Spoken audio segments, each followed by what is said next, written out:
दिया लौट करके आना, तय कर दिया लौट करके आना। जो भेजने वाले हैं यहाँ पर,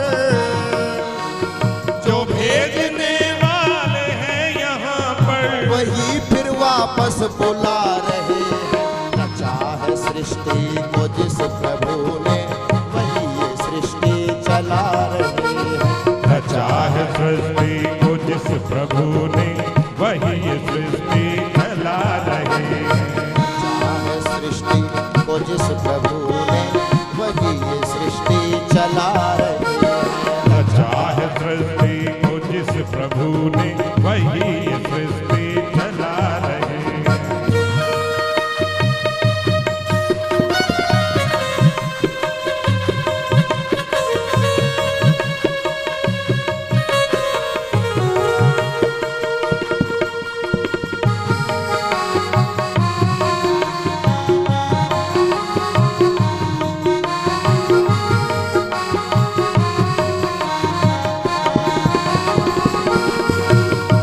बैठे हैं जो धान की बालियों में, बैठे हैं जो धान की बालियों में, बैठे हैं जो धान की बालियों में, बैठे हैं जो धान की बालियों में, समाए मेहंदी की लालियों में, समाए मेहंदी की लालियों में, बैठे हैं जो धान की बालियों में, बैठे हैं जो धान की बालियों में, समाए मेहंदी की लालियों में, समाए मेहंदी की लालियों में।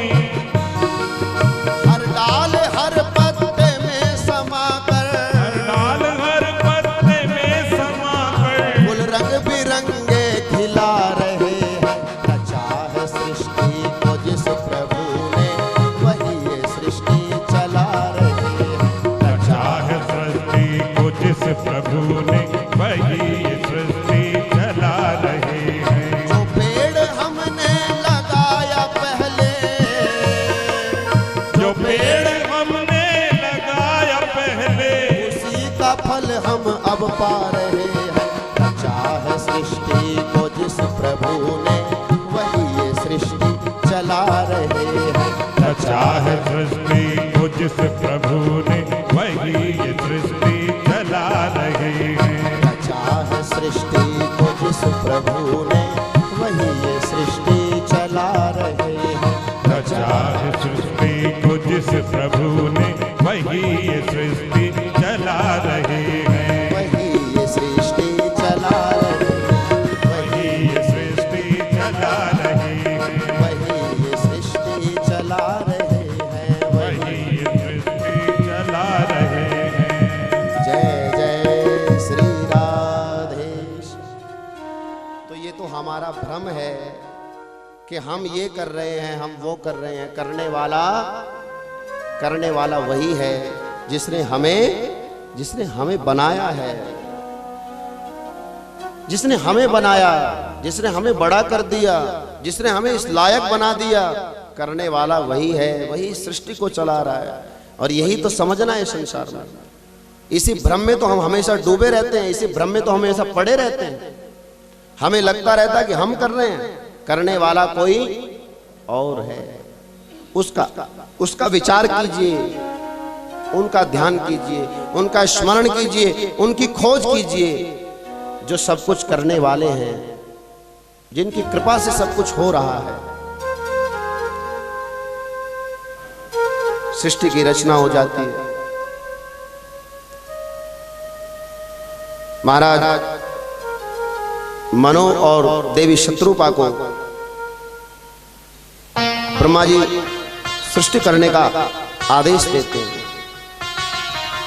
जाओ पृथ्वी पर मैथुनी सृष्टि प्रारंभ करो।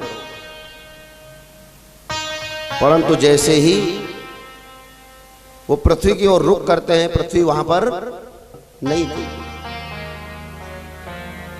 दो सर्ग जो हुए, देव सर्ग, आसुरी सर्ग, उस आसुरी सर्ग में असुर हैं, दैत्य हैं। तो उस समय पर हिरण्याक्ष और हिरण्यकश्यपु नाम का दैत्य है। जो हिरण्याक्ष नाम का दैत्य है उसने पृथ्वी को ही चुरा लिया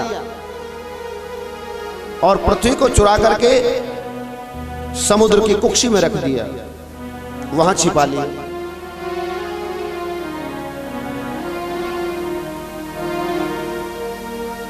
कहते हैं आदरणीय सूत जी महाराज से शौनकादिक ऋषि पूछते हैं, महाराज ये हिरण्याक्ष और हिरण्यकश्यप कौन है? ये इतने बलशाली दैत्य कैसे बने? आदरणीय सूत जी महाराज ऋषियों को और इधर आदरणीय सुखदेव जी महाराज राजा परीक्षित को बता रहे हैं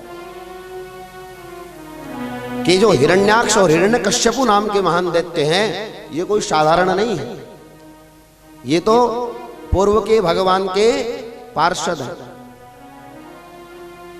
भगवान नारायण के पार्षद हैं। इनका नाम है जय और विजय। ये भगवान के द्वार पर हमेशा वहां रहते हैं। एक बार सनकादिक ऋषि भगवान के दर्शन की इच्छा से वैकुंठ में जाते हैं तो द्वारपालों ने उनको प्रवेश नहीं करने दिया। इन जय और विजय ने उन सनकादिक ऋषियों को भगवान का दर्शन करने से रोक दिया।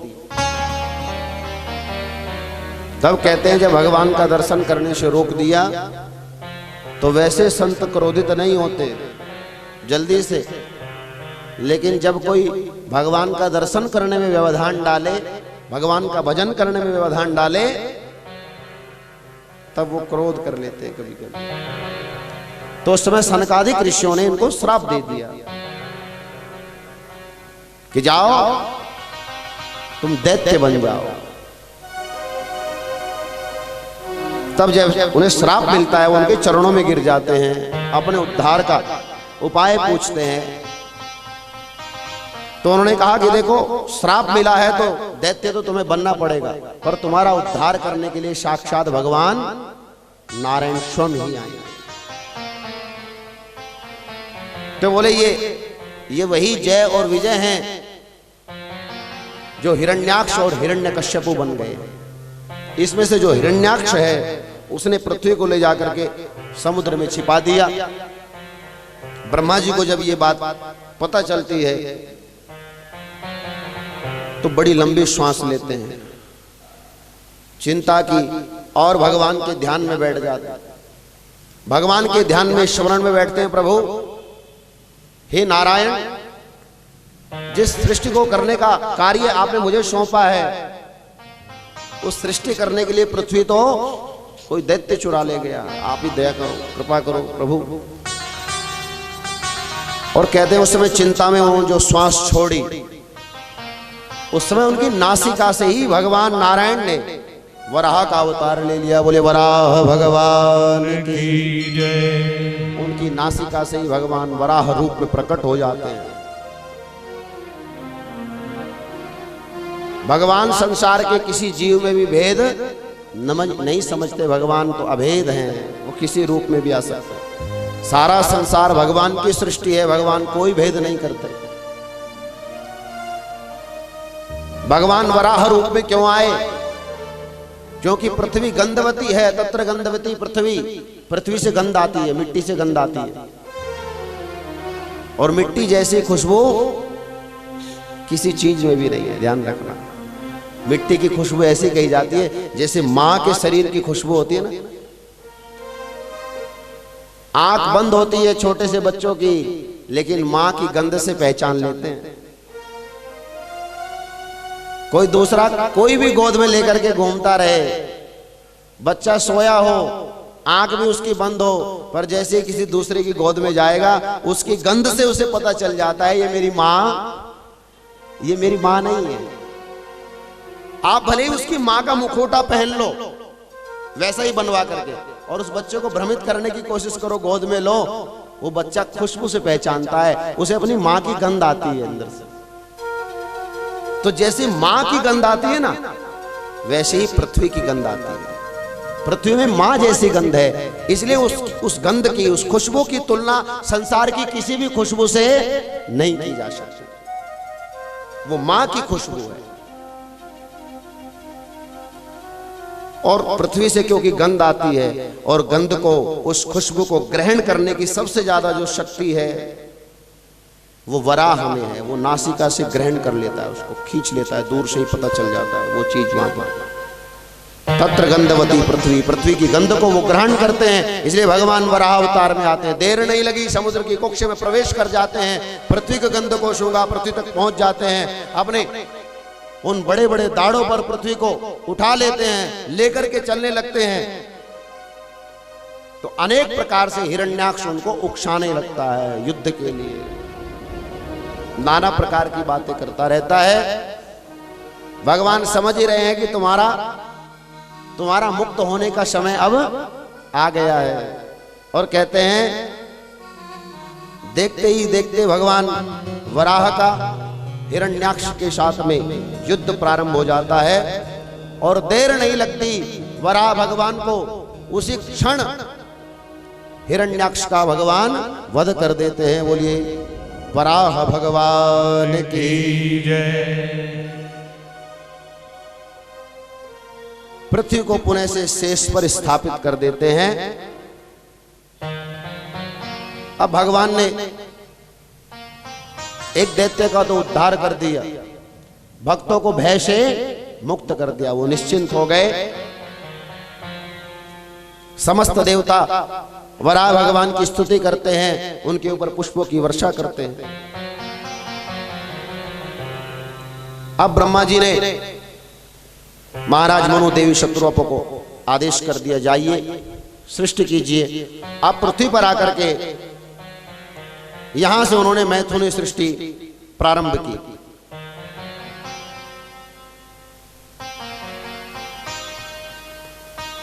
महाराज मनु देवी शत्रुपा के प्रथम 5 संतानें होती हैं, जिनमें 3 पुत्रियां हैं और दो पुत्र हैं।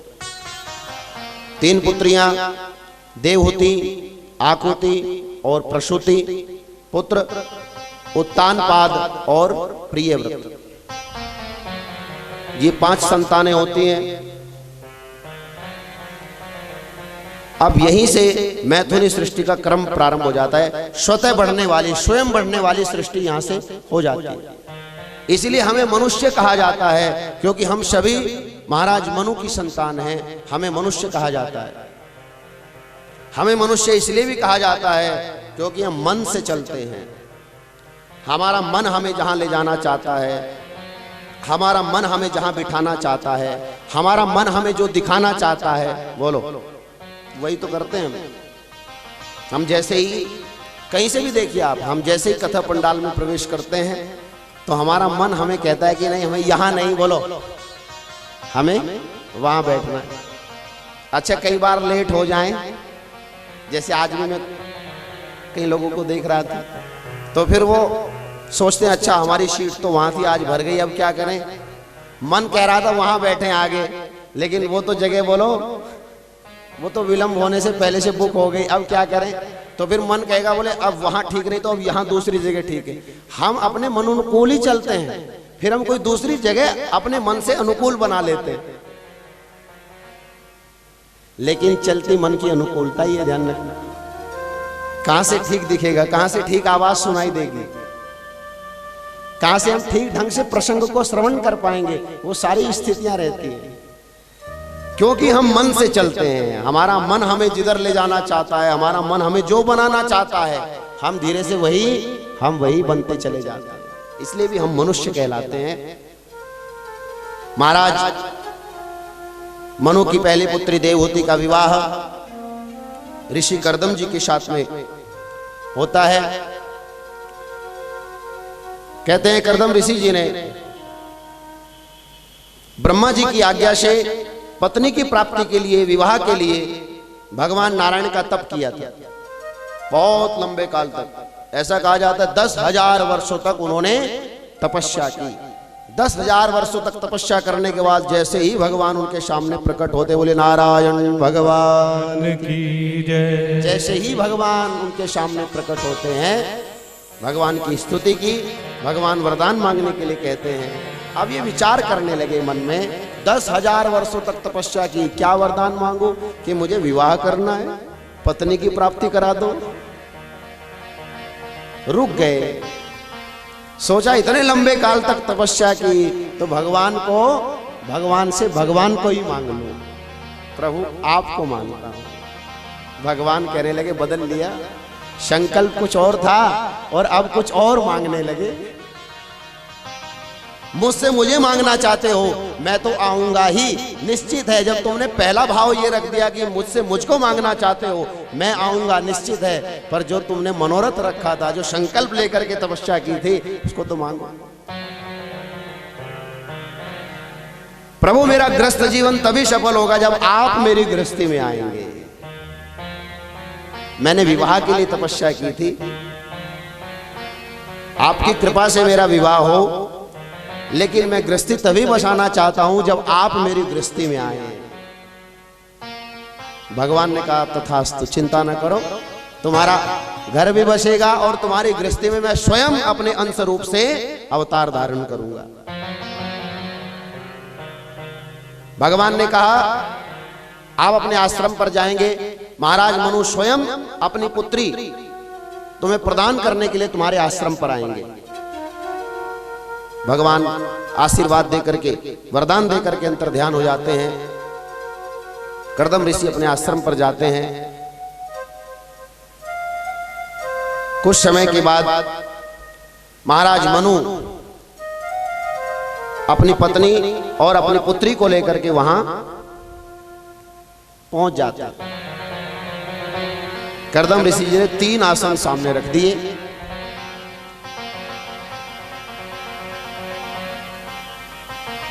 माता पिता का और उस पुत्री का। अब 2 आसन पर तो माता पिता बैठ गए, तीसरा आसन खाली था। कर्दम ऋषि जी ने कहा यह आसन आपके लिए है, बैठिए। अब वो मन में विचार करने लगी, ये मेरे होने वाले पति हैं, ये आसन इन्होंने बिछाया है, इनके बिछाए आसन पर कैसे बैठे, ये तो अवज्ञा हो जाएगी। मन ही मन विचार करती रहती हैं। पर अगर ना बैठा गया तो आसन का अपमान होगा, जो आसन आपके लिए लगाया गया है उसका अपमान होगा। बैठ जाती हूं तो मर्यादा भंग होती है, तो क्या करूं? तो उस आसन पर हाथ रख दिया और उस आसन के बगल में ही बैठ गई। अपना सीधा हाथ उस पर रख दिया और उसके बगल में बैठ जाती है। और मानो वो उनका परीक्षण ही करना चाहते थे, उनकी बुद्धि का, उनके विवेक का, उनके संस्कारों का परीक्षण करना चाहते थे। उन्होंने ये देखना चाहते थे कि वो संस्कार हैं भी कि नहीं, जिससे मेरा गृहस्थ जीवन सुखी हो सके, जिससे मेरा गृहस्थ जीवन सुखी रह सके। वो संस्कार इनके जीवन में है भी कि नहीं, वो परीक्षण किया उन्होंने। परीक्षण तो हम आज भी करते हैं, पर परीक्षण आज दूसरे तरीके से करते हैं। आज कलर का फोटो लेके जाते हैं, कलर मैच करते हैं, रंग मिल रहा है कि नहीं, इंची टेप साथ में ले जाते हैं, लंबाई मिल रही है कि नहीं, चौड़ाई मिल रही है कि नहीं। परीक्षण तब भी होता था, पर परीक्षण तब संस्कारों का होता था कि माँ बाप ने इनको क्या संस्कार दिए हैं। परीक्षण अब भी होता है, अब इंची टेप से होता है। 1 इंच लंबाई कम है, ठीक नहीं रहेगी। आज हमारा परीक्षण करने का भाव बदल गया, इसलिए व्यवस्थाएं भी वैसी हो रही है। वो समझ गए ये सद संस्कारिणी है, अनेक प्रकार के संस्कार हैं जीवन में। तब उनका आग्रह स्वीकार कर लिया और अपने भाव भी रख दिया कि मैं ये विवाह किसी प्रकार के कामासक्ति के लिए नहीं कर रहा, बल्कि मैं ये विवाह अपनी सद्गृहस्थी को बसाने के लिए, और जब मेरी संतानें हो जाएंगी, वो कुछ बड़ी हो जाएंगी, तो मैं संन्यास लेकर के भगवान का भजन करूंगा। मैं गृहस्थी जीवन मुक्त होने के लिए बसा रहा हूं, न कि उसमें लिप्त होने के लिए। और कहते हैं महाराज देवहूति का विवाह करदम जी के साथ में हो जाता है। वो उनके साथ में ब्याही गई। पहले ही दिन में क्या होता है, आज उनके साथ में उनका विवाह हुआ। पत्नी उनका उसी प्रकार से आदर सत्कार करने लगती है। आज वो भगवान के ध्यान में बैठे, वो भगवान के स्मरण में बैठे, तो जैसे ही भगवान के ध्यान स्मरण में बैठे तो करदम जी की समाधि लग जाती। समाधि एक दिन के लिए नहीं लगी, समाधि 40 वर्षों के लिए लग जाती। अभी अभी तो नया नया विवाह हुआ था, आज ही तो विवाह हुआ और आज ही भगवान के ध्यान में बैठे तो समाधिस्थ हो गए। 40 वर्षों तक समाधि में रहे, बाहर का कुछ भी पता नहीं रहा। पत्नी उसी प्रकार से उन संस्कारों के आधार पर सेवा करती रही, सब कुछ करती रही। 40 वर्षों के बाद जब उनकी आंखें खुली तो उन्होंने अपने सामने उस देवी को देखा तो विस्मृति हो गई थी कि मेरा विवाह भी हुआ है। तो मानो उस देवी से ही पूछ लिया कि देवी तुम कौन हो। विचार कीजिए, जब पूछा देवी तुम कौन हो, अश्रुधारा बहने लगती है। जिनके साथ मेरे पिताजी ने विवाह किया आज वो मुझे पहचान नहीं रहे। फिर भी बहुत धैर्य धारण किया और बताया मैं महाराज मनु की पुत्री आपकी पत्नी हूं, मेरे पिता ने आपके साथ में मेरा विवाह किया। जैसे ही भान हुआ उसी क्षण अपने आप को अपराधी मानते हैं, पश्चाताप करना चाहते। देवी मुझे क्षमा कर देना, मैंने गृहस्थ जीवन बसाने के बाद गृहस्थ जीवन का पालन नहीं किया, मैं ध्यान में चला गया, मुझे क्षमा कर देना। और उनको सांत्वना देने के लिए कहते हैं कि तुम जो चाहती हो मुझसे वरदान मांग लो। तो जब वरदान मांगने के लिए कहा तो देवी कहने लगी कि आपसे मुझे एक उत्तम पुत्र की प्राप्ति हो, बस यही मेरे लिए सबसे प्रसन्नता की बात है। उन्होंने तथास्तु किया, दिव्य सरोवर में स्नान किया और यान में बैठ करके विहार करने लगे। धीरे धीरे उनके यहाँ पर एक कन्या हुई, 2 कन्या हुई, 3 कन्या हुई और ऐसे उनके यहाँ पर 9 कन्याएं हुई। और ये 9 कन्याएं कोई साधारण कन्याएं नहीं थी, इनकी पूरे विश्व पूरे जगत में इनकी ख्याति हुई। ये कला है, अनसुईया हैं, हविर्भु हैं, गति हैं, क्रिया हैं, श्रद्धा हैं, मरीचि, ख्याति है, अरुंधति है, शांति है। और इनके बड़े बड़े दिव्य ऋषियों के साथ में इनके विवाह होते हैं। ऐसी दिव्य पुत्रियां हुई जिन्होंने पूरे जगत में इनकी ख्याति कराई। अब 10वें रूप में साक्षात इनके यहाँ पर भगवान स्वयं पधारे हैं। और भगवान जब स्वयं पधारे हैं तो अनेक प्रकार का आनंद होता है, उत्सव होता है। ग्रहों की अनुकूलता, चारों ओर सृष्टि में जब आनंद उत्सव होता है, ऐसे दिव्य समय में भगवान कपिल मुनि का अवतार होता है। बोले कपिल मुनि भगवान की जय। कपिल जी के रूप में भगवान अवतार धारण करते हैं। दिव्य तेजस्वी वो बालक, सब प्रकार के उनके संस्कार कराए गए। कपिल मुनि नाम हुआ। ये सांख्य शास्त्र के ज्ञाता हुए। इन्होंने सांख्य शास्त्र का ज्ञान जगत में प्रदान किया। अब गृहस्थी पूर्ण हुई थी तो महाराज करदम जी तो आज्ञा लेकर के भगवान के ध्यान की ओर चले जाते हैं, संन्यास की ओर जाते हैं। माता निरंतर भगवान का स्मरण करने वाली है, लेकिन फिर भी पुत्र से, परिवार से जो मोह होता है ना, वो जल्दी से छूटता नहीं है, मोह में पड़ी रहती है। अरे कुछ खाया कि नहीं खाया, अच्छा बच्चा चाहे कितना भी बड़ा हो जाए, बोलो उसकी चिंता रहती है। कभी भी फोन करो, कितना भी बड़ा हो गया हो, जब फोन करेंगे ये जरूर पूछती हैं कि कुछ खाना खाया कि नहीं खाया, भोजन किया कि नहीं किया। माँ को चिंता रहती है, बेटा चाहे उसका कभी कितना भी बड़ा हो जाए, इतना मोह रहता है उसके प्रति, इतना भाव रहता है। माता की जब ये सारी स्थितियां कपिल मुनि जी देखते हैं तो मानो माँ का वो मोह, वो उसे मोह से मुक्त करना चाहते हैं, वो मोह हटाना चाहते हैं।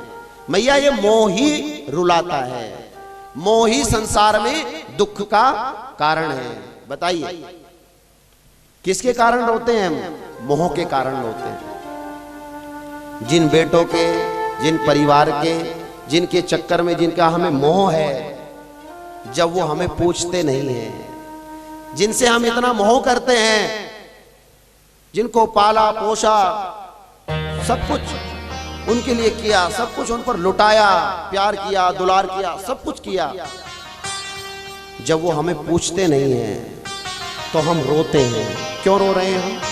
हम मोह में रो रहे हैं, मोह के कारण हम रो रहे हैं। वो तो नहीं रो रहा, क्यों? क्योंकि उसे हमसे मोह नहीं, हम रो रहे हैं क्योंकि हमें उससे मोह है। हम रोते हैं, वो प्रसन्न घूमता है, वो खुशी से घूमता है और हम आंसू बहाते हैं। और मानो ये मोह ही माँ का दूर करना चाहते, मैया मोह से मुक्त हो जाओ, क्योंकि ये मोह तुम्हें रुलाता रहेगा। ये संसार है, कोई पुत्र हमेशा तुम्हारे पास बैठा नहीं रहेगा। ये संसार है। जैसे तुम अपने पुत्रों से, अपने परिवार से प्रेम कर रही हो, वो अपने पुत्रों से करेंगे, वो अपने परिवार से करेंगे, उनके पुत्र अपने पुत्रों से करेंगे, वो अपने आगे में मोहित रहेंगे, वो तुम्हें नहीं पूछेंगे और तुम दुखित होते रहोगे, तुम कष्ट में परेशान रहोगे। इसलिए मां को एक दिन वो ज्ञानोपदेश करते हैं। एक पुत्र ही मां को ज्ञान उपदेश करता है। देखो, ज्ञान क्योंकि किसी भी अवस्था का मोहताज नहीं है, किसी शरीर का मोहताज नहीं है, किसी वर्ण का मोहताज नहीं है। वो किसी वर्ण में भी आ सकता है, वो किसी अवस्था में भी आ सकता है, वो किसी रूप में भी आ सकता है। कपिल मुनि जी एक दिन अपनी माता को ज्ञान उपदेश करते हैं। उन्होंने कहा, मोहनी सा जग शोवनी हारा, देखई स्वप्न अनेक प्रकारा। मोह की निशा में हम सोते रहते हैं और अनेक प्रकार से संसार के स्वप्न देखते रहते हैं। ये स्वप्नवती ही है संसार, इसमें सब कुछ सच सा लगता है, लेकिन सच होता क्या? तो राधे राधे, सच सा लगता रहता है पर सच होता नहीं है। स्वप्न में भी तो कई बार आपको पसीना आता है। जब कोई बहुत गंभीर स्वप्न आ रहा हो, जिसमें कुछ डरावनी चीजें हो, तो बोलो डरते हैं कि नहीं डरते? और कई लोग तो उठकर बैठ जाते हैं, पर उठने के बाद पता चलता है ये तो स्वप्न था, पर सच में तो वो घबराए हुए थे, बेचारे डरे हुए थे। उठने के बाद पता चला कि स्वप्न था। ऐसे ही ये संसार भी स्वप्नवत है। जब तक देखते रहते हैं, डरे रहते हैं, जब इससे जाग जाते हैं तब पता चलता है ये तो स्वप्न था, ये तो स्वप्न था। माता को कपिल जी कथा सुनाते हैं भौरे की। उन्होंने कहा, देखो कैसे आसक्त रहते हैं संसार में, संसार की गंधों में, संसार के क्रियाकलापों में, कैसे हम इसमें फंसे रहते हैं, निकल नहीं पाते, और एक दिन मृत्यु आकर के हमें अपना ग्रास बना लेती है। तब उस समय हमारे पास समय नहीं होता भजन करने का, फिर तो हम निकलना पड़ता है यहां से। और एक भंवरा उड़ता है अपने परिवार से, अपने घर से निकलता है, अपने परिवार को कह करके कि मैं शाम तक घर पर लौट आऊंगा। और वो भंवरा जाकर के एक कमल के पुष्प में बैठ जाता है, उसकी गंध लेने लगता है, सुगंध लेने लगता है, उसकी गंध में, सुगंध में भूल जाता है, खो जाता है। उसे पता भी नहीं चलता कब सूर्यास्त हो जाता है, और सूर्यास्त होने पर कब वो कमल बंद हो जाता है। वो कमल बंद हो जाता है, पता भी नहीं चलता। कमल बंद होने के बाद जब उसको मालूम पड़ा कि भी कमल बंद हो गया, तो विचार करता है कि कोई बात नहीं, आज कमल बंद हो गया तो कल सुबह को फिर खिलेगा, फिर मैं अपने घर चला जाऊंगा। विचार कर रहा है, रात्रिर्गमिष्यति भविष्यति सुप्रभातम, रात्रि जाएगी, प्रभात आएगा, सूर्योदय होगा, कमल खिलेगा, मैं अपने घर चला जाऊंगा। ये केवल विचार चल रहा है उसके मन में, जबकि ये भंवरा कोई इतना कमजोर नहीं है कि ये कमल में से निकल नहीं सकता। ये तो लकड़ी के बड़े बड़े उन गट्ठड़ को चीर देता है, बड़ी बड़ी लकड़ी की सिलियों को चीर करके पार निकल जाता है। लेकिन ये इतना मोहित है इसमें, इसकी गंध में, कि ये इसे नुकसान पहुंचाना नहीं चाहता, इसलिए उसमें से निकल नहीं रहा। बोले कोई बात नहीं, सुबह को प्रातःकाल को खिलेगा और फिर हम इसमें से उड़ करके अपने घर पे चले जाएंगे। लेकिन उसके जीवन में प्रातःकाल बसर तू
इज्जत से नाम तेरा, इज्जत से नाम तेरा, आ जाए हर जुबां पर, सांसों का क्या भरोसा, रुक जाए कब कहाँ पर, सांसों का क्या भरोसा, रुक जाए कब कहाँ पर कर जाओ काम ऐसा, कर जाओ काम ऐसा, ओ शान इस जहां पर, सांसों का क्या भरोसा, सांसों का क्या भरोसा, सांसों का क्या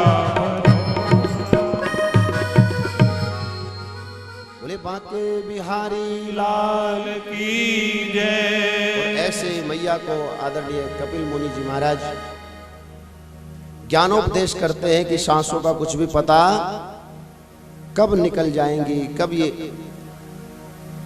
अंतिम श्वास आ जाएगी पता नहीं चलता।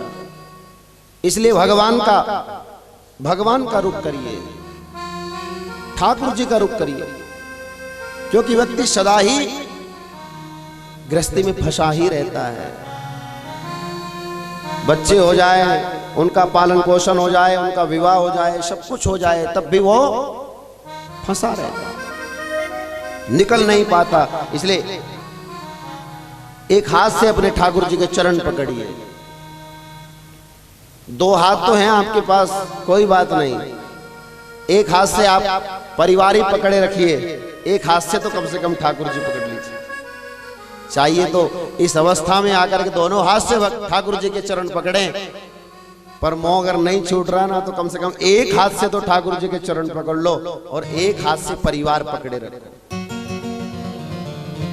समय आने पर तुम्हें ये बता देगा कि जो तुमने एक हाथ से ठाकुर जी के चरण पकड़े थे सहारा वहां से मिला, या एक हाथ से जो तुमने परिवार पकड़ा था सहारा वहां से मिला। इसमें भी व्यक्ति मध्यस्थ रहता है, आधा सुखी आधा दुखी रहेगा।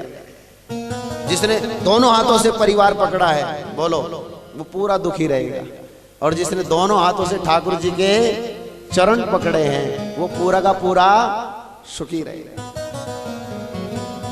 ऐसा ज्ञानोपदेश माता को किया और उनका रुख भगवान की ओर कर दिया, वो भगवान में ध्यानस्थ होने लगी। ऐसे आदरणीय कपिल मुनि जी ने अपनी मैया को भगवत दर्शन की ओर लगा दिया। इधर दूसरी कन्या आकुति का विवाह प्रजापति रुचि के साथ में होता है। इनके यहां पर यज्ञ स्वरूप भगवान प्रकट होते हैं और दक्षिणा स्वरूप माता लक्ष्मी जी प्रकट होती हैं। इनका विवाह होता है। इन्हीं के यहाँ पर रोचन तोसन आदि 10 पुत्र होते हैं, जो आगे मनवंतर में तुषित नामक देवता कहलाते हैं। ऐसे इनकी वंश परंपरा आगे बढ़ती चली जाती है। तीसरी कन्या प्रसूति, जिनका विवाह दक्ष प्रजापति जी के साथ में होता है, और इनके यहाँ पर 16 कन्याएं होती हैं, जिनमें एक माता सती भी हैं। कहते हैं उनमें से 13 कन्याएं धर्म को ब्याही गई। स्वाहा अग्नि को, स्वधा पितरों को, और भगवती सती जी का विवाह भगवान भोलेनाथ के साथ में होता है। आप सब इस प्रसंग से बहुत अच्छे से परिचित हैं कि भगवान भोलेनाथ के साथ में माता सती का विवाह हुआ। अब वो अपने कैलाश पर आकर के निवास करने लगे। किसी कारणवश जब एक सभा का आयोजन किया जाता है, जिस सभा में भगवान भोलेनाथ पहले से पहुंचे हुए होते हैं, दक्ष प्रजापति उस सभा में पहुंचता है। भगवान अपनी ध्यान अवस्था में थे जिसके कारण उन्होंने दक्ष प्रजापति को आया हुआ नहीं देखा। दक्ष प्रजापति जिस समय वहां पहुंचते हैं, सबने उनका उत्कर्ष सम्मान किया। भगवान भोलेनाथ अपने ध्यान में थे, समाधिस्थ थे, उन्होंने नहीं देखा। तो इसी बात पर नाराज होकर के उनको नाना प्रकार की बातें कहने लगता है, और बातें नहीं कही, उनसे ईर्ष्या रखने लगता है, द्वेष करने लगता है। अब जो देवताओं से द्वेष करे, ईर्ष्या करे, उसका क्या हाल हो सकता है, ये आप सब जानते हैं। इसी विरोध को मन में रख करके उन्होंने कनखल में एक यज्ञ का आयोजन किया, जिसमें उन्होंने सभी देवताओं को निमंत्रित किया, सभी देवताओं को बुलाया, परंतु भगवान भोलेनाथ को निमंत्रित नहीं किया, उनको नहीं बुलाया। यज्ञ की तैयारी हो गई, यज्ञ में सब जाने लगे। भगवती सती ने जब सबको यानों में बैठ करके जाते हुए देखा, तो अपनी सखी को भेज करके पता करवा लिया। तो जानकारी मिली कि ये सब तो जो है मेरे पिता के यज्ञ में जा रहे हैं। तो जब ये जानकारी प्राप्त हुई तो दौड़ते हुए भगवान भोलेनाथ के पास जाते हैं। उन्होंने सोचा कि कहीं पता हो कि भगवान भोलेनाथ को निमंत्रण दे दिया हो और मुझे पता ना चला हो। तो जाकर के पूछती है, मेरे पिता के यहाँ पर एक बड़े यज्ञ का आयोजन है, क्या हमारे पास निमंत्रण नहीं है? क्या मेरे पिताजी ने आपको नहीं बुलाया? भगवान कहने लगे, नहीं, हमें कोई निमंत्रण नहीं है, हमें नहीं बुलाया गया। तो पूछती है, क्यों, ऐसा क्यों किया उन्होंने? बोले, ये बात तो वही बता सकते हैं, परंतु फिर भी वो सारी बात कह दी कि तुम्हारे पिता ऐसे मुझसे कुछ ईर्ष्या रखते हैं, द्वेष रखते हैं, इस प्रकार की बातें। देवी कहने लगी, देखो, पिता के घर में तो बिना बुलाए भी, पिता के घर में, मित्र के घर में, भगवान के मंदिर में, कथा में बिना बुलाए भी, बोलो, बिना बुलाए भी चले जाना चाहिए। बहुत सारे लोग ये सोचते रहे कि लो जी, हमें तो बुलाया नहीं यजमान जी ने, अब हम क्यों जाएं? भगवान के नाम में, कथा में, कीर्तन में, सत्संग में, इसमें निमंत्रण की कोई आवश्यकता नहीं होती। मिला तो भी ठीक, नहीं मिला तो भी भगवान की कथा में, बोलो, चले जाना चाहिए। भगवान कहने लगे, देखो देवी, सत्य ही नीति की बात तुम कहते हो, यहां पर बिना बुलाए चले जाना चाहिए, परंतु जहां विरोध माने कोई, तहां गए कल्याण न हो। इन सब जगहों पर चले जाना चाहिए, बिना निमंत्रण के भी चला जाना चाहिए, लेकिन अगर कोई वहां विरोध मानता हो हमारे जाने से, तब ऐसे स्थान पर जाने से भी कल्याण नहीं होता, फिर वहां नहीं जाना चाहिए, वहां कल्याण नहीं होता।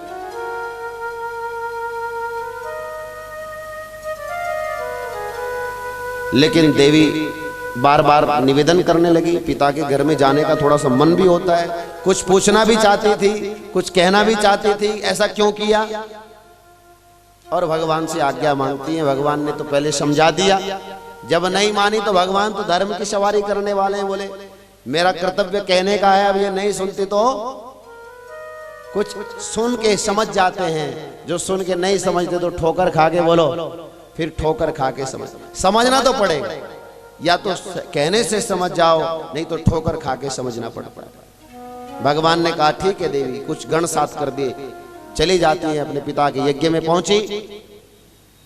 कहते हैं बहनें मिलती हैं बड़े अच्छे से, माता मिलती है, बहनें बड़ी प्रसन्नता से मिली, माता मिली, लेकिन पिताजी नहीं मिले अच्छे से। देवी यज्ञ जहां पर हो रहा था वहां चली जाती हैं, भगवान नारायण आदि देवताओं को प्रणाम करती हैं। भगवान भोलेनाथ का उस यज्ञ में भाग न देख करके क्रोध से भर जाती हैं और अपने पिता को अनेक प्रकार की बातें कहने लगती हैं कि क्या आपने भगवान भोलेनाथ को साधारण देवता समझा है, जो उनका अपमान कर दिया, उनके बिना कोई यज्ञ सफल नहीं हो सकता। भगवान भोलेनाथ के बिना कोई यज्ञ सफल नहीं होता, वो यज्ञ स्वयं यज्ञ के देवता हैं, तो खुद यज्ञ है, उनके बिना कोई यज्ञ की कल्पना भी नहीं की जा सकती। इस प्रकार की बातें जब वो करती है और मानो देवताओं की ओर संकेत करके जब कहने लगी कि देखो भगवान भोलेनाथ के अपमान करते हुए इस यज्ञ में आप लोग सम्मिलित हुए हो तो आपको भी इसका फल भोगना पड़ेगा। तो इस पर पिता क्रोधित हो जाते हैं और अपनी पुत्री से अनेक प्रकार की बातें कहते हुए भगवान भोलेनाथ की निंदा कर देते हैं। और भगवान भोलेनाथ की निंदा जब वो सुनती है तो कानों पर हाथ रख लेती है कि अब तक तो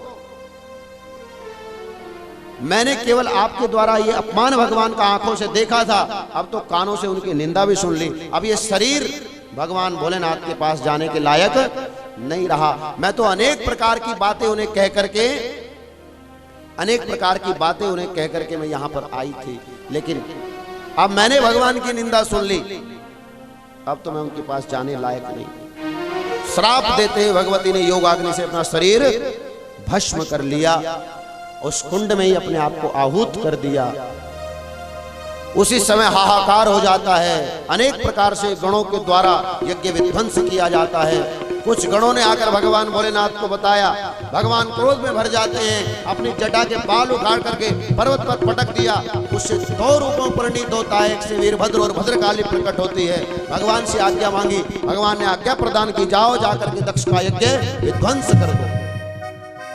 बड़ी विशाल सेना लेकर के वीरभद्र दक्ष के यज्ञ की ओर बढ़ता है और भगवान की आज्ञा से मानो उसने उस यज्ञ को विध्वंस कर दिया। उसमें समस्त देवताओं को दुखित होना पड़ा, पराजित होना पड़ा।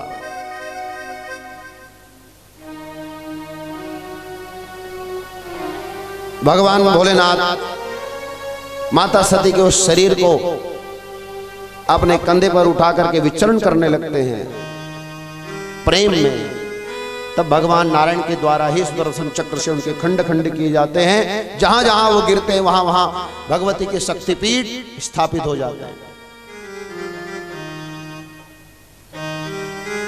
देवताओं ने भगवान से प्रार्थना की, प्रभु यज्ञ बीच में अटक गया, प्रलय हो जाएगी।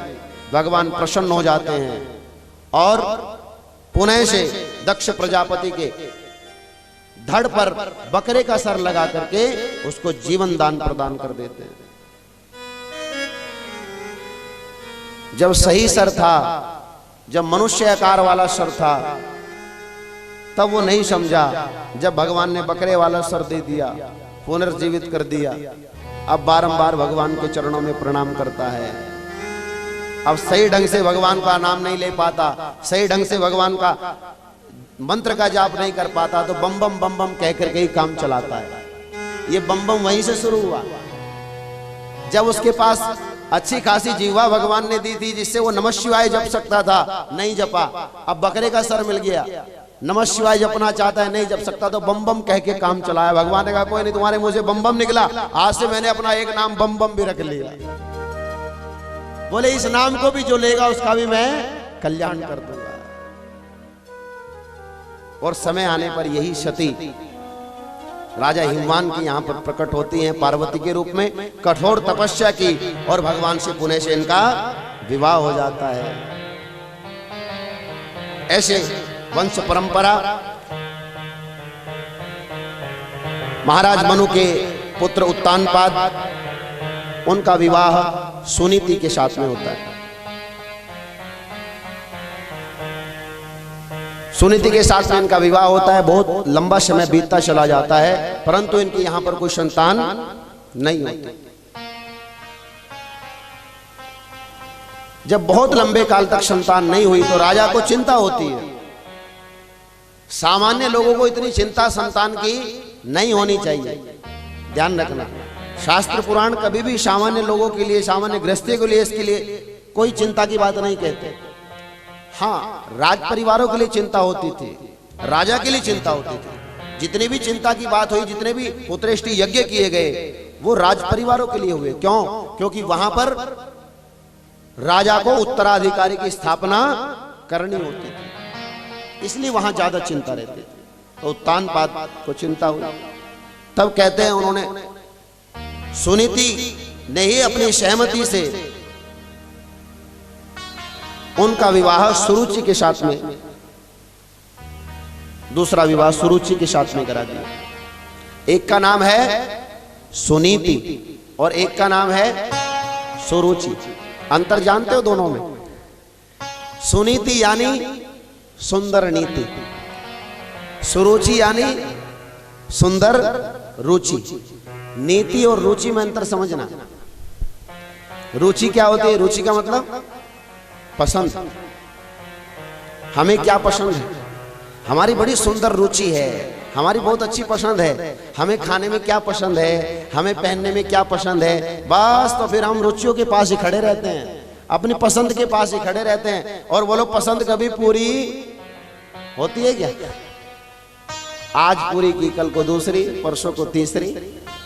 कथा में आए तो अनेक प्रकार की अगर रुचियां मन में लेके आए तो यहां से भी रुचियां लेके जाते हैं बहुत सारे लोग। तो किसी की साड़ी का प्रिंट पसंद आ गया तो बोलो तो महाराज आंखों में बस जाता है, अरे उसने तो बहुत अच्छी, बड़ी अच्छी साड़ी पहन रखी थी। जाएंगी, कथा भी संपन्न हो जाएगी, कथा भी विराम हो जाएगी, भंडारा भी हो जाएगा, सब कुछ हो जाएगा।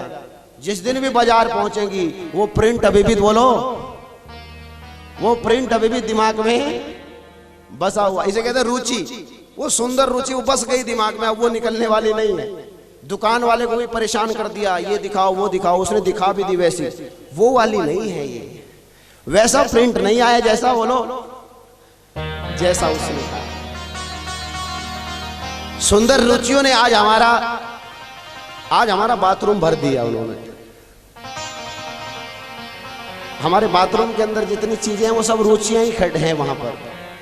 सुंदर रुचियों से हमारा बाथरूम भर गया है, ध्यान रखना। इतनी चीजें हमने बढ़ा ली वहां पर कि कई बार तो वो बेचारे खुद ही कंफ्यूज रहते हैं इसमें से कौन सा इस्तेमाल करें। सही मायने में तो हमारी रसोई का सामान घट गया। रसोई में आप देखिए, शक्कर चीनी जितनी पहले लगती थी आज उतनी सारे लाइट पीने वाले रह गए। चीनी बोले बिल्कुल कम, कई बार तो ऐसा लगता है बिल्कुल फीकी पीते हैं, बस नाम ही है चीनी का कि हाँ इसमें है, लेकिन बोलो पीने में नहीं लगती कि इसमें चीनी है भी कि नहीं।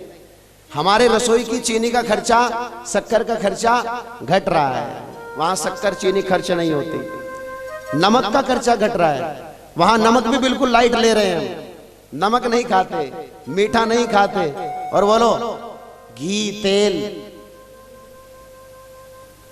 जो रसोई के अंदर मेन सामान है, वहां घी तेल खत्म। बोले घी तेल चिकनाई ज्यादा नहीं खाएंगे, डॉक्टर ने बंद की हुई है।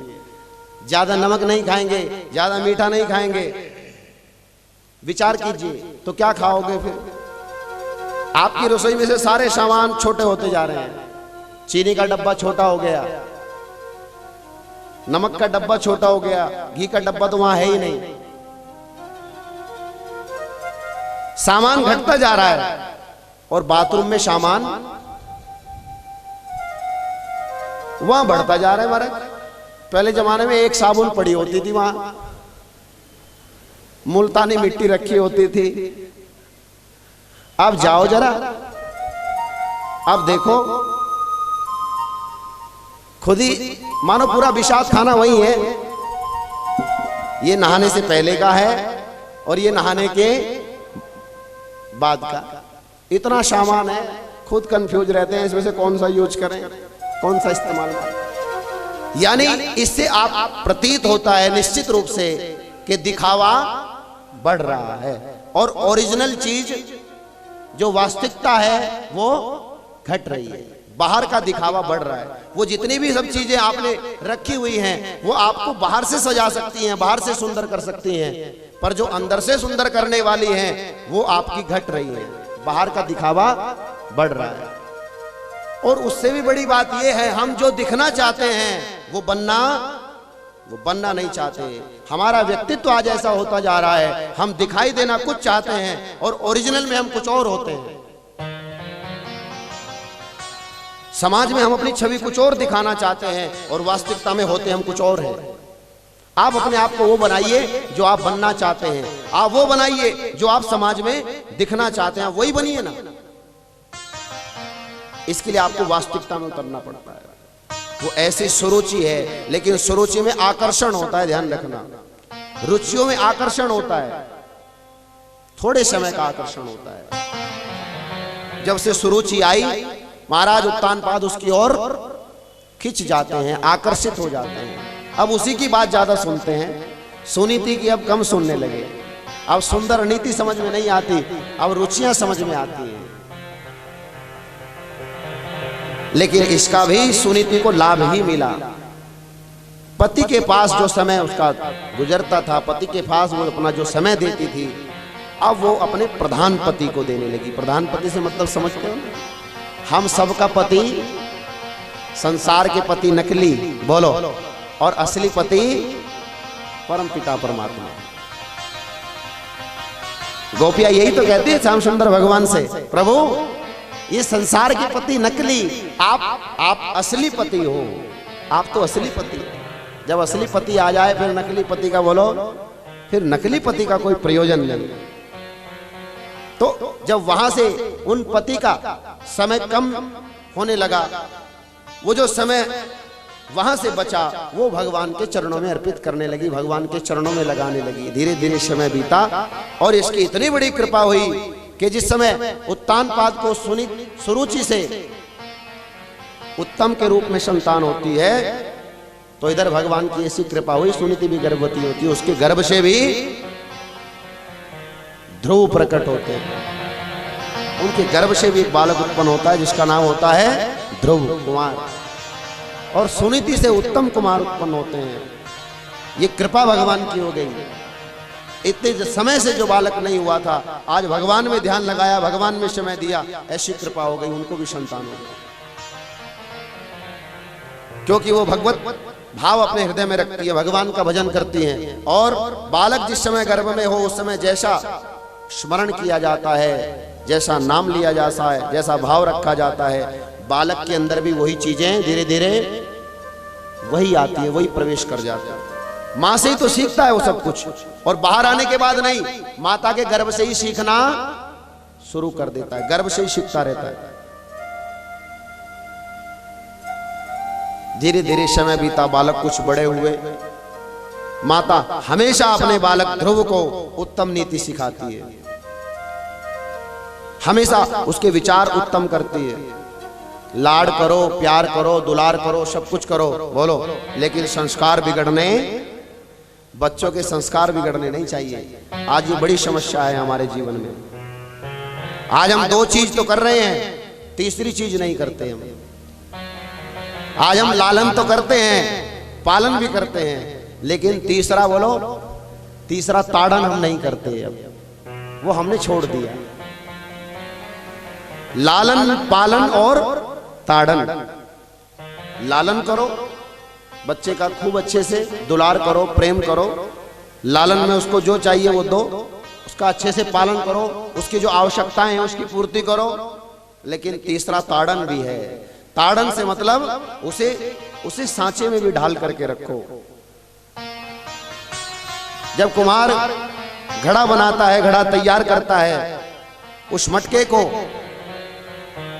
तब वो पहले उसका मिट्टी जब गूंथता है तो उसका लालन करता है, जब उसे बनाता है तो पालन करता है, और फिर उसे उतारने के बाद जब उस पर अंदर हाथ संभार करके बाहर से चोट मारता है तो उसका ताड़न करता है। उस ताड़न से उसका आकार पक जाता है, उसका आकार सिद्ध हो जाता है, फिर वो हमेशा उसी आकार में रहता है। वो एक ताड़न का समय है। तो मां सुनीति, क्योंकि वो सुंदर नीति है, वो अपने बालक का लालन भी करती है, पालन भी करती है, और बोलो ताड़न भी करती है। वो सारी चीजें करती है जिससे उसका बालक एक दिव्य मार्ग की ओर है। एक दिन क्या होता है, उत्तम अपने पिता की गोद में बैठे थे, सुरुचि का पुत्र उत्तानपाद की गोद में बैठा था। उसी समय ध्रुव ने भी अपने पिता की गोद में बैठना चाहा, और वो जैसे अपने पिता की गोद में चढ़ने की कोशिश करता है, उसकी सौतेली मां सुरुचि ने उसका हाथ झटक करके उसको जमीन पर पटक दिया और उससे कहा कि इनकी गोद में बैठने के लिए तो तुझे मेरी कोख से जन्म लेना पड़ेगा, ऐसे तो उनकी गोद में नहीं बैठ सकता। गोद से मतलब तुम इस पद पर, इस सिंहासन पर नहीं बैठ सकते, इसके लिए तुम्हें मेरी कोख से जन्म लेना पड़ेगा, क्योंकि मेरी कोख से जिस बालक ने जन्म लिया है वही इस गोद का अधिकारी है, वही सिंहासन का अधिकारी है। छोटा सा बालक ध्रुव कुमार 5 साल का बच्चा है, रोने लगता है, बिलखने लगता है, अपनी माता के पास जाता है। माता उसको प्यार करती है, दुलार करती है, समझाती है, कोई बात नहीं बेटा, माता बुरी नहीं है, उन्होंने तो तुम्हें कहा है कि इस गोद में तुम नहीं बैठ सकते, तुम्हें तो उसकी गोद में बैठना है। उसने तुम्हें इसलिए उसकी गोद से उतार दिया क्योंकि उसमें तुम्हें छोटी सी गोद में नहीं बैठना, तुम्हें तो परमात्मा की बड़ी गोद में बैठना है, इसलिए तुम्हारी माता ने तुम्हें उतार दिया। ऐसी नीति सिखाती है। बोले मैया उसकी गोद में कैसे बैठा जाएगा? बोले उसकी गोद में बैठने के लिए बेटा तप करना पड़ता है, तपस्या करनी पड़ती है जंगल में जाकर के, जिससे बालक अभी समझ जाए कि बड़ा हो जाऊंगा तो तपस्या करूंगा। लेकिन वो तो छोटा सा बालक बड़ा ही चंचल था। माता ने कहा उनके लिए तपस्या करनी पड़ती है जंगल में जाकर के, तो उसी समय उसने कहा कि मैया मैं तपस्या भी करूंगा। अरे बेटा अभी तो तू बहुत छोटा है, जंगल में अनेक प्रकार के जंगली जानवर होते हैं, वहां तुम्हें भय होगा। बाल हट कर ली बालक ने और कहा कि नहीं मैं तपस्या करूंगा। और जब उसने हट कर ली तो माता ने उसे जाने की आज्ञा प्रदान की, क्योंकि मां जानती है जब कोई भी भगवान के और सच्चे मन से बढ़ता है, भगवान स्वयं उसकी रक्षा करते हैं, भगवान स्वयं उसका पालन करते हैं, भगवान खुद उसकी देखभाल करते हैं। ये छोटा सा बालक ध्रुव कुमार भगवान के तप के लिए निकल पड़ता है, जंगल की ओर बढ़ जाता है। बोले मैं जाकर के भगवान की तपस्या करूंगा। कुछ जानता नहीं है, ना मंत्र जानता है, ना यंत्र जानता है, ना साधना जानता है, कैसे करेगा? चला जा रहा है। भगवान की प्रेरणा से नारद जी आ जाते हैं। भगवान देख लेते हैं संकल्प अच्छा है तो सदगुरु भी भगवान अपने आप बोलो भेज ही देते। नारद जी को भेजा, जाओ उस बालक के पास पहले परीक्षण कर लेना, चेला कच्चा है या पक्का है। नारद जी आए उसके सामने, बालक को पूछा क्यों भैया कहां जा रहे हो? बोले भगवान को प्राप्त करने जा रहा हूं, तपस्या करूंगा। कहां? जंगल में जाकर के। किसने बताया? मेरी मां ने बताया है, जंगल में जाकर के तपस्या करूंगा, भगवान प्रसन्न हो जाएंगे, मुझे उत्तम गोद प्रदान करेंगे। बोले वहां पर तो अनेक प्रकार के जंगली जानवर हैं, तुम्हें मार डालेंगे, तुम्हें वहां भय होगा, कुछ खाने को नहीं मिलेगा, पीने को नहीं मिलेगा। लेकिन बालक डरता नहीं है। बोले जिस परमात्मा की गोद प्राप्त करने के लिए जा रहा हूं वही मेरी सुरक्षा भी करेंगे, वही मेरी रक्षा भी करेंगे। जब वो इतने दयालु हैं, इतने कृपालु हैं, तो वही मेरी रक्षा करेंगे। बालक के उस भाव को नारद जी ने जब देखा तो उसी समय उसको गुरु मंत्र प्रदान कर दिया और पूरी दीक्षा दे दी कि कैसे तुम्हें ये तप करना है, कैसे तुम्हें ये जप करना है, किस प्रकार से करना है, क्या आहार लेना है, किस व्यवहार से करना है, सब कुछ बता दिया। और कौन सा मंत्र प्रदान किया? ओम नमो भगवते, ये 12 मंत्र प्रदान कर दिया। भगवान बाहर प्रकट हो जाते हैं, अंदर छवि है हृदय के अंदर। भगवान नारायण की दिव्य छवि हृदय के अंदर है। आंख बंद करके उस छवि का आनंद ले रहा है, वो भगवान के चरणों में आनंद प्राप्त कर रहा है। ध्रुव भगवान सामने प्रकट हो जाते हैं, कहते हैं ध्रुव आंखें खोलो, मैं तुम्हें वरदान देने के लिए आया हूं। लेकिन ध्रुव आंखें नहीं खोलता। क्यों? उसे तो भगवान का दर्शन अंदर ही करने में आनंद आ रहा है। और जिसको अंदर ही आनंद आ रहा हो उसे बाहर देखने की आवश्यकता नहीं पड़ती। भगवान ने देखा ये आंखें क्यों नहीं खोल रहा, तो देखा क्या है, तो मेरी मूर्ति में खोया हुआ है, मेरे स्वरूप में खोया हुआ है। भगवान ने अपना रूप उनके हृदय से खींच लिया। और जैसे ही ध्रुव के हृदय से भगवान ने अपना रूप खींचा, उसी समय वो छटपटाया और आंखें खोली। छटपटा करके जैसे ही आंखें खोली तो सामने वही रूप था, जो रूप उसके हृदय में विराजमान था, वही रूप सामने था। बोले लक्ष्मी नारायण भगवान की। वही रूप सामने दिखाई दिया, गदगद हो जाता है। लेकिन वाणी, ये साधारण वाणी भगवान की स्तुति कैसे करे? भगवान ने सर पर हाथ रखा तो वाणी दिव्य हुई और भगवान के चरणों में बारंबार प्रणाम करते हुए उनकी स्तुति करने लगता है ध्रुव कि तुम मेरे जीवन के धन हो और प्राणाधार हो, तुम मेरे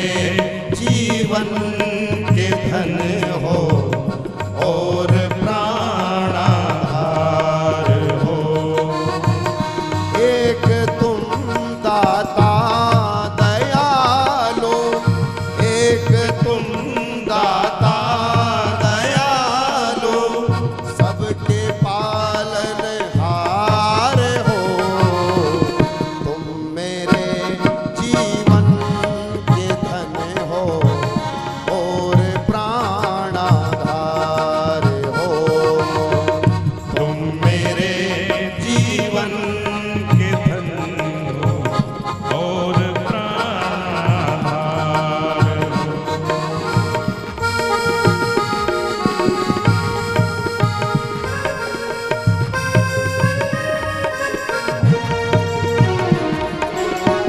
जागते सोते कभी भी मैं तुम्हें भूलूं नहीं।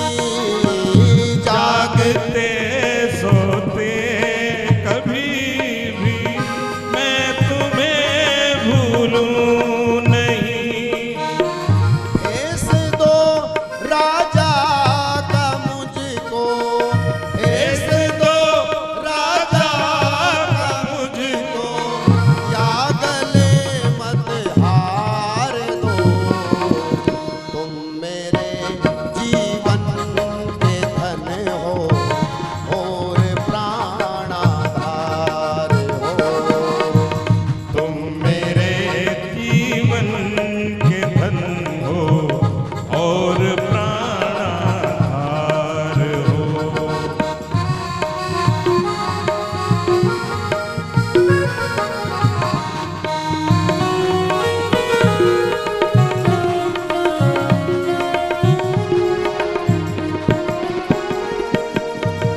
भर रहा धन धान्य से ही सबके ही परिवार को, भर रहा धन धान ते ही सबके ही परिवार को। देते तुम थकते नहीं हो, देते तुम थकते नहीं हो, ऐसी तुम सरकार हो। तुम मेरे जीवन के धन हो और प्राणाधार हो। तुम मेरे जीवन के धन हो और प्राणाधार हो।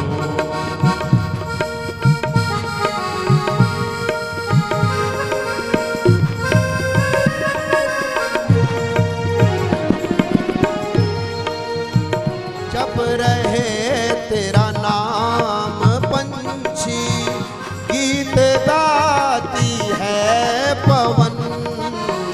जप रहे तेरा नाम पंछी, गीत गाती है पवन। रंग रहे रंगों से जग को, रंग रहे रंगों से जग को।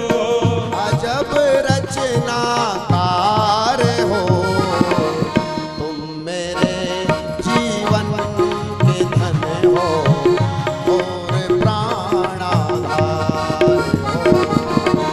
तुम मेरे जीवन के धन हो और प्राणाधार हो।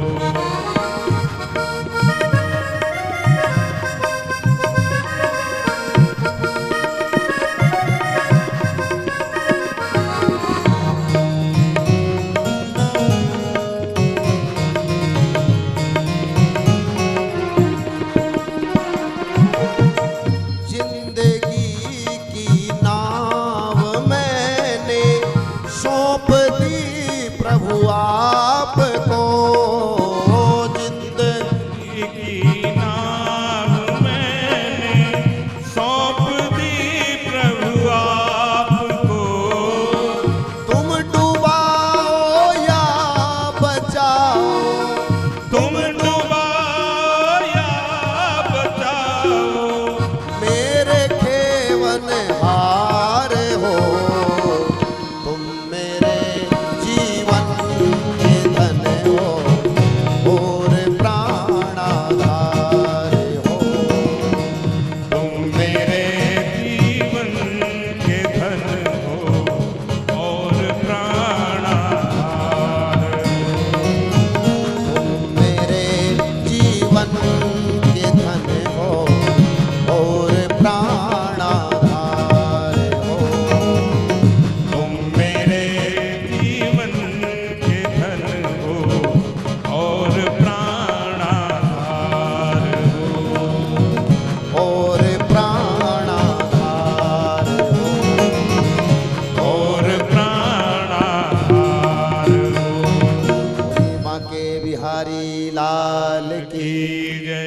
ऐसे भगवान के चरणों में बारंबार प्रणाम करने लगते हैं। प्रभु आप परम पिता परमात्मा, आप सर्वस्व हैं। आपने मुझे दिव्य वाणी प्रदान की है। भगवान की स्तुति करते हैं। प्रभु आप सारे जगत को बनाने वाले हो, जगत नियंता हो, सब कुछ देने वाले हो। अपना भाव अर्पित करते हैं। प्रभु मेरी मैया ने तो आपकी गोद प्राप्त करने के लिए मुझे तपस्या में भेजा। मैं अपने पिता की गोद में बैठना चाहता था, उस सिंहासन पर बैठना चाहता था, पर वहां मेरी सौतेली मैया ने मुझे बैठने नहीं दिया। इसलिए मेरी मैया ने मुझे आपकी शरण में भेज दिया और यहाँ भेजकर तो मेरा आनंद हो गया। आपका दर्शन करने के बाद तो मुझे लगता नहीं है कि मैं संसार का दर्शन करूं, आपका दर्शन करता रहूं। भगवान कहते हैं जो संसार को छोड़कर मेरी शरण में आ जाता है, मैं उसे संसार का सुख भी दे देता हूं, मैं यानी इहलोक भी दे देता हूं और परलोक का सुख भी देता हूं, मैं दोनों सुख दे देता हूं। और ऐसे ही भगवान जी ने उनको दोनों सुख प्रदान किए। उनको आशीर्वाद दे दिया कि यहां भी पिता का राज्य तुम्हें प्राप्त होगा, और बोले लंबे काल तक जब संसार का सुख भोग कर तुम यहां से जाओगे तो तुम्हारे लिए एक दिव्य लोक में तैयार कर देता हूं, जिसका नाम होगा ध्रुवलोक। जब तक सूर्य और चंद्रमा विद्यमान रहेंगे तब तक ध्रुवलोक भी अटल माना जाएगा। एक नया लोक उनको प्रदान कर दिया।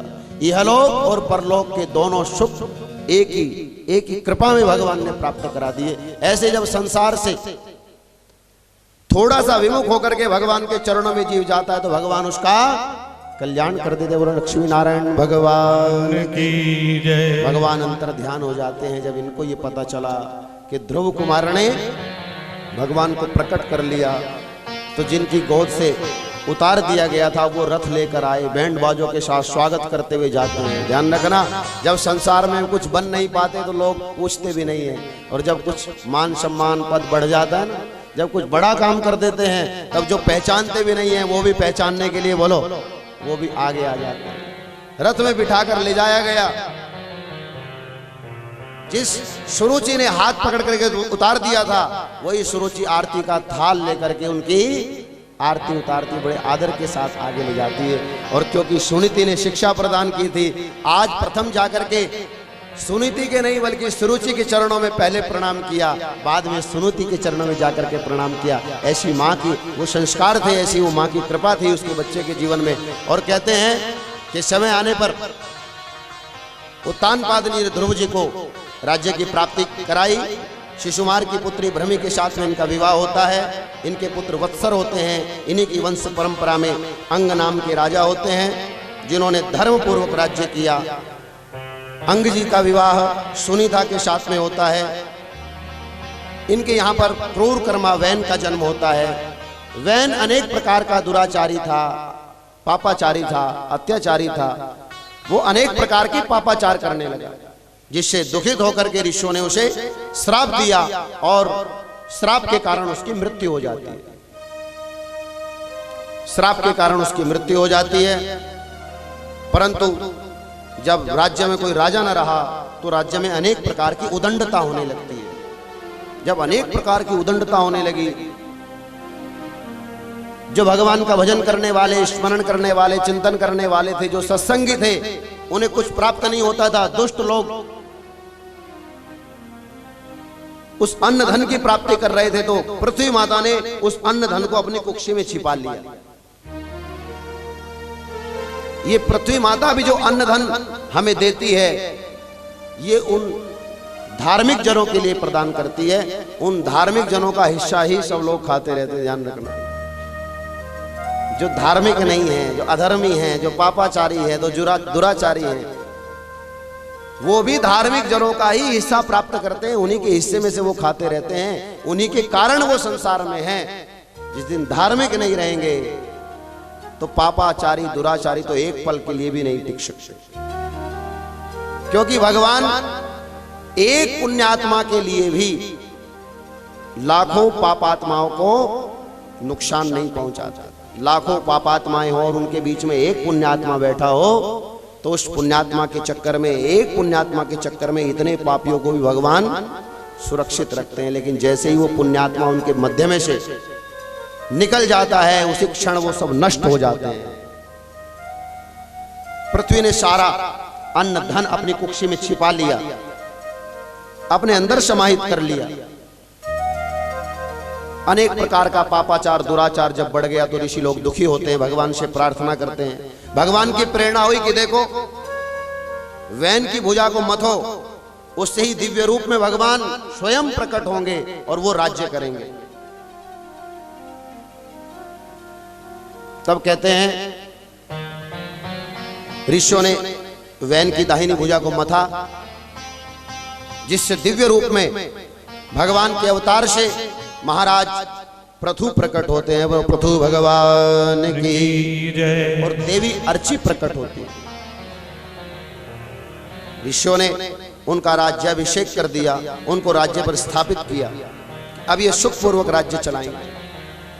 महाराज राज्य चलाने के लिए उद्यत होते हैं, परंतु भूमि में जो भी बीज बोते हैं, जो भी कुछ बोते हैं, वो उगता ही नहीं, क्योंकि भूमि ने सारे अन्न धन सब कुछ अपने कुक्षी में छिपा लिए। वो कुछ भी नहीं दे रही थी, बंजर हो गई।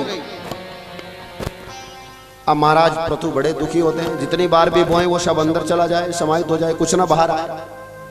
तो एक दिन क्रोध में भर गए और धनुष उठा लिया, पृथ्वी को विदीर्ण करने के लिए पृथ्वी को लक्ष्य किया। और उनकी ओर जैसे ही बाण चलाने लगते हैं कि पृथ्वी घबराई, डरी और गौ का रूप धारण करके भागने लगी। जैसे ही गौ का रूप धारण कर लिया तो गौ ब्राह्मण हिताय च, भगवान तो गौ और ब्राह्मण के हित में आते हैं। गौ का रूप धारण किए हुए देख करके धनुष नीचे कर लेते हैं। पृथ्वी उनके सामने उपस्थित हो जाती है।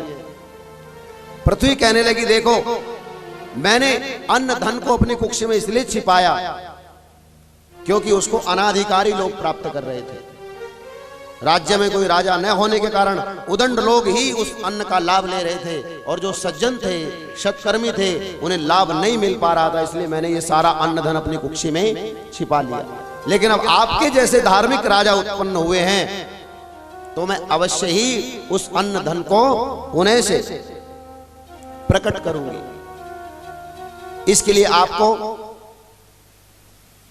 दोहक बनना पड़ेगा, और स्वयंभू मनु बछड़ा बने, पृथु दोहक बने, और पृथ्वी गौ बन गई। तो उन्होंने समस्त प्रकार के धान्य जो हैं वो उनसे दोह लिए। ऋषियों ने बृहस्पति जी को बछड़ा बना करके वेद रूपी दूध दोह लिया। देवताओं ने इंद्र को बछड़ा बना करके अमृत दोह लिया पृथ्वी से, और दैत्यों ने प्रहलाद को बछड़ा बना करके मदिरा आदि अपने मतलब की चीजें उसमें दोह ली। ऐसे पृथ्वी में से अनेक प्रकार के अन्न धन पुनः से प्रकट हो जाते हैं। देवी पृथ्वी ने एक याचना की थी कि मुझे समतल कर देना। कहते हैं उससे पहले भूमि पर कहीं भी ग्रामपुर नहीं थे। महाराज पृथु ने ही अपने बाण से भूमि को समतल किया था, तभी से इनका नाम पृथ्वी हुई था। तभी से जो है ग्राम और पुर होने लगे। ऐसे महाराज पृथु ने अनेक प्रकार से धर्म पूर्वक राज्य चलाया। इनके दूसरे पुत्र प्रियव्रत का विवाह विश्वकर्मा की पुत्री बृहस्पति के साथ में होता है। उनके यहाँ पर 10 पुत्र एक कन्या होती है। कन्या का विवाह शुक्राचार्य जी से होता है। आग्नीद आदि पुत्र इनके यहाँ होते हैं। आग्नीद जी ने ब्रह्मा जी की आराधना की, उनकी तपस्या की, और उनकी कृपा से पूर्वचित्ती नाम की अप्सरा से उनका विवाह होता है। इनके यहाँ पर नाभि आदि 9 पुत्र होते हैं। नाभि जी का विवाह मेरु देवी के साथ में होता है। बहुत समय व्यतीत हो जाता है परंतु कोई संतान इनके यहाँ नहीं होते। तब ऋषियों की कृपा और उनके आशीर्वाद से पत्नी सहित इन्होंने भगवान यज्ञ पुरुष नारायण का तप किया। भगवान ने प्रसन्न होकर के इनको वरदान दिया और अपने अंश से इनके यहाँ पर आने का वरदान इनको प्रदान किया। समय आने पर भगवान अपने अंश रूप से नाभि जी के यहाँ पर प्रकट होते हैं। बोले ऋषभ देव भगवान की जय। ऋषभ देव जी के रूप में भगवान प्रकट होते हैं। समय आने पर ऋषभ देव जी को राजा बनाकर नाभि वन की ओर चले जाते हैं। अब ये बिल्कुल विरक्त हैं। जैसे कमल कीचड़ में रहता है, पर कमल का कीचड़ से कोई वो उसको स्वीकार नहीं है, उससे वो फलित हो रहा है, पुष्पित हो रहा है, खिल रहा है, उसी से सब कुछ प्राप्त करता है, पर उसमें लिप्त नहीं होता। ऐसे ही ऋषभ देव जी राज्य चला रहे हैं, पर राज्य में लेश मात्र भी वो लिप्त नहीं है, धर्म पूर्वक राज्य कर रहे हैं। समय आने पर ऋषभ देव जी का विवाह होता है और इनके यहां पर भी 10 पुत्र होते हैं। उन्हीं 10 पुत्रों में एक भरत जी भी है। अपने पुत्रों को वो सदुपदेश करते हैं, ज्ञान उपदेश देते हैं। सभी का अपना अपना स्वभाव होता है। देखो, माता पिता तो अपने परिवार में अपने सभी पुत्रों को ज्ञान देते हैं, संस्कार देते हैं, उनको सही मार्ग पर चलना सिखाते हैं, पर वो उनके हृदय में अपने भाव होते हैं कि वो किस प्रकार से उसे स्वीकार कर पाते हैं, कैसे उस पथ पर वो चल पाते हैं। भरत जी ने अपने पिताश्री के समस्त उपदेश अपने जीवन में आत्मसात किए। वो उन उपदेशों का पालन करते रहे, उपदेशों को अपने जीवन में उतारते रहे। देखो, उपदेश जीवन में श्रवण करने के लिए नहीं होते, खाली सुनने के लिए नहीं होते, वो अपने जीवन में उतारने के लिए, उन्हें अपने जीवन में उतारना चाहिए। भरत जी ने उन समस्त उपदेशों को अपने जीवन में उतारा। समय बढ़ता चला गया और ऋषभ देव जी भी अब अपने राज्य से मुक्त होना चाहते हैं। उन्होंने राज्य का भार भरत जी को सौंप दिया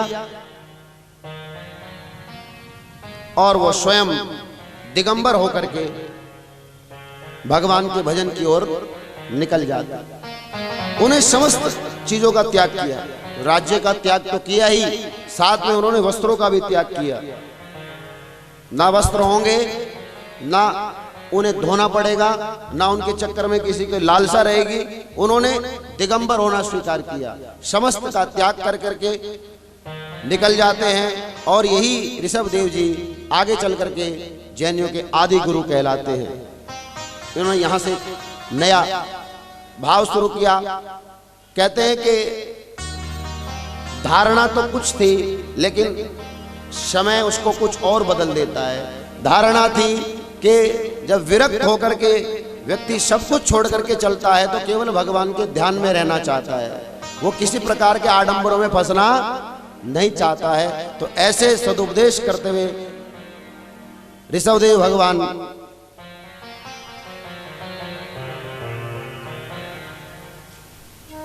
सब कुछ सौंप करके आगे बढ़ जाते हैं। बोलिए ऋषभदेव भगवान की जय। अब भरत जी शासन करते हैं।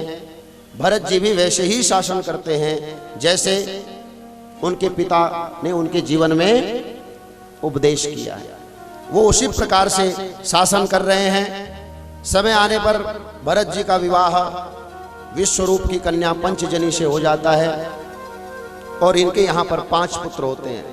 बहुत लंबे काल तक इन्होंने अपने राज्य का सुख भोगा और फिर ये भी विरक्त हो जाते हैं।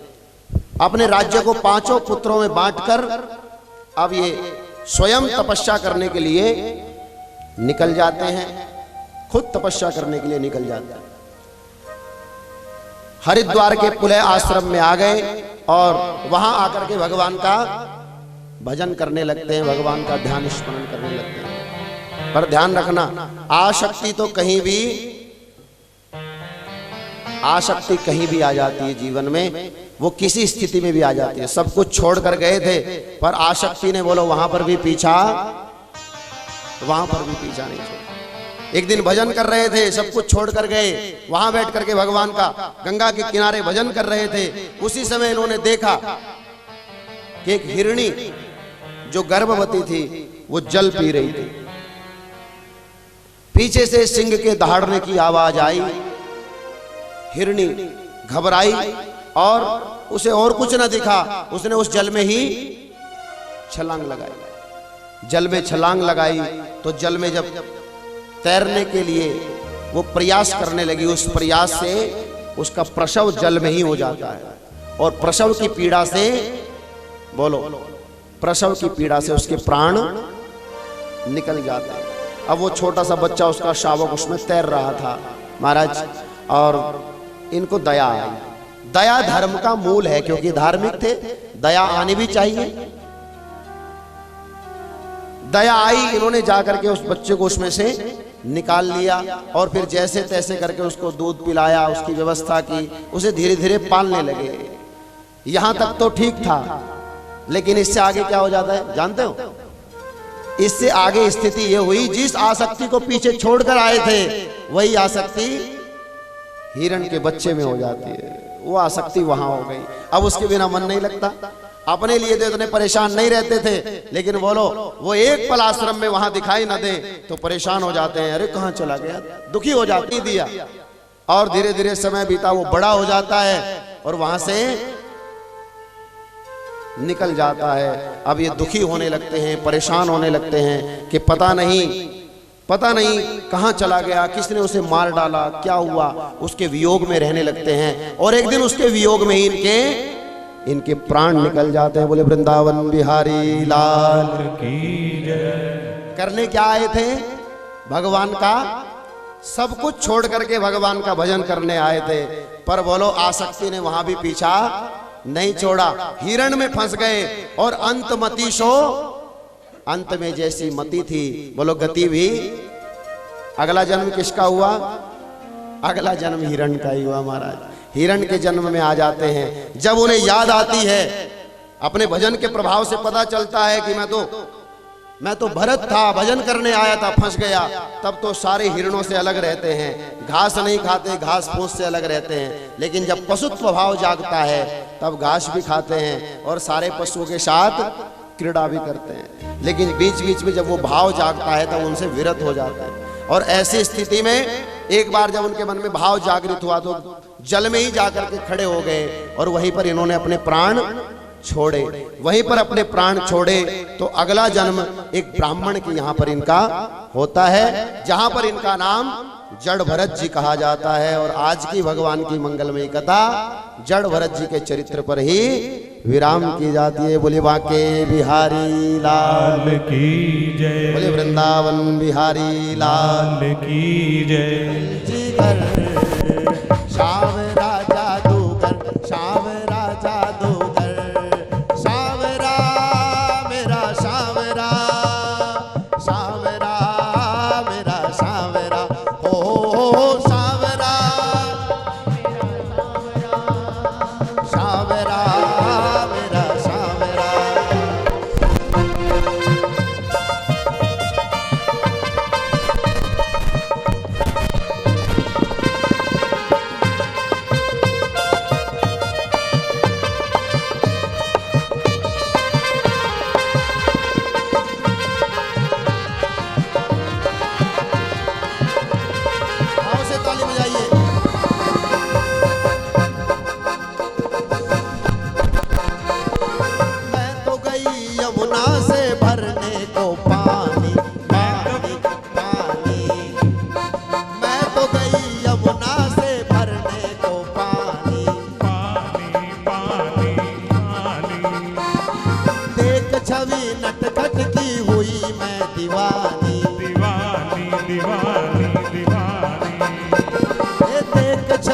नटखट की हुई मैं दीवानी, दीवानी दीवानी दीवानी।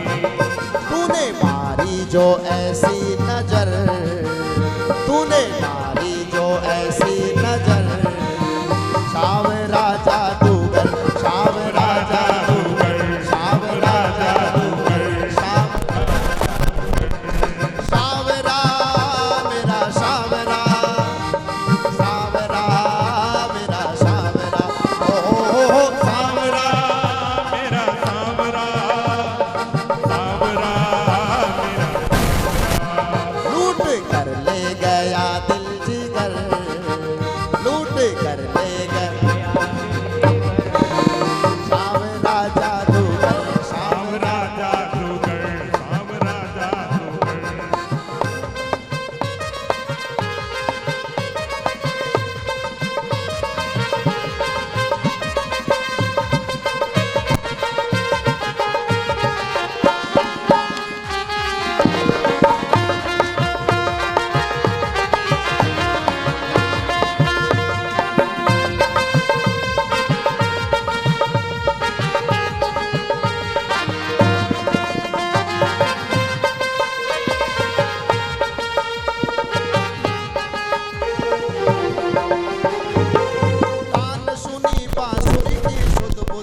खोई खोई खोई खोई।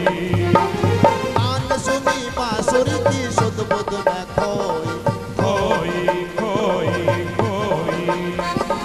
भूल गई लोक लाज बस तेरी में होई खोई खोई खोई। भूल गई लोक लाज बस तेरी में होई खोई खोई खोई। छोड़ के तुझको जाऊं किधर छोड़ के तुझको जाऊं किधर सावरा जादूगर सावरा जादूगर सावरा जादूगर सावरा मेरा सावरा सावरा मेरा सावरा सावरा मेरा सावरा मेरा सावरा। लूट कर ले गया दिल जिगर लूट कर ले गया दिल जिगर सावरा जादूगर सावरा जादूगर सावरा जादूगर।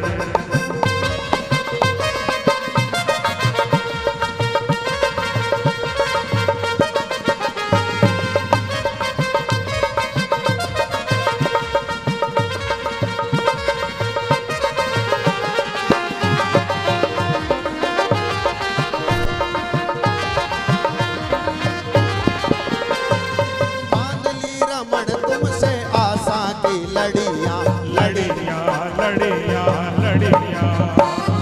बांध ली रमण तुमसे आशा की लड़ियां लड़ियां लड़ियां लड़ियां। है यही तमन्ना शेष जीवन की घड़ियां घड़ियां घड़ियां घड़ियां। है यही तमन्ना शेष जीवन की घड़ियां घड़ियां घड़ियां घड़ियां। तेरे चरणों में जाए गुजर तेरे में जाए गुजर सावरा जादूगर सावरा सावरा जादूगर सावरा जादूगर सावरा जादूगर।